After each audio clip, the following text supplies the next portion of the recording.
How does Crohn's disease impact the lives of those diagnosed, and what advancements are we making in its treatment? Crohn's disease, a chronic inflammation of the digestive tract, can be a debilitating condition, dramatically affecting the quality of life.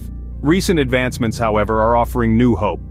A study has evaluated the efficacy and safety of Guselkumab, a selective P19 interleukin-23 antagonist, in patients with moderately to severely active Crohn's disease who've had an inadequate response or intolerance to conventional or biologic therapy.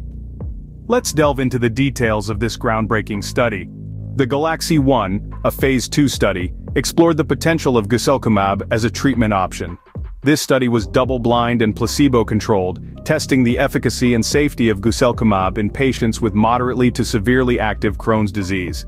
Patients were randomized to receive intravenous Guselkumab at dosages of 200, 600, or 1200 milligrams at weeks 0, 4, and 8, or a placebo.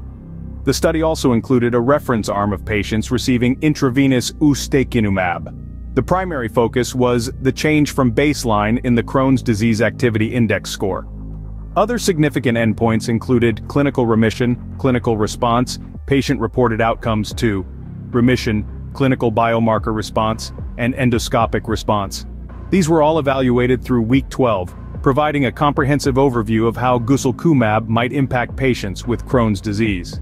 So, what were the findings of this detailed study? The results of the Galaxy-1 study have opened a new chapter in the treatment of Crohn's disease. This study has shed light on the effectiveness and safety of Guselkumab in treating patients with moderately to severely active Crohn's disease. These patients, who had previously shown inadequate responses or intolerance to conventional or biologic therapy, were given various doses of Guselkumab. And the results? They were noteworthy.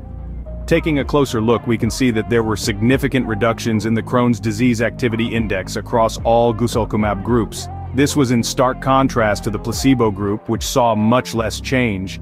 Not only that, but a greater proportion of patients in each Guselkumab group achieved clinical remission, clinical response, and even endoscopic response.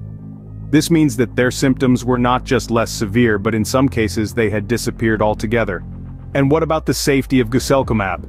The study found that the safety event rates were generally similar across all treatment groups. This means that the risks associated with Guselkumab were comparable to those of the placebo and other treatments used in the study. In conclusion, at week 12, all 3-dose regimens of Guselkumab induced greater clinical and endoscopic improvements compared to placebo, with a favorable safety profile. This holds promising implications for the future treatment of Crohn's disease.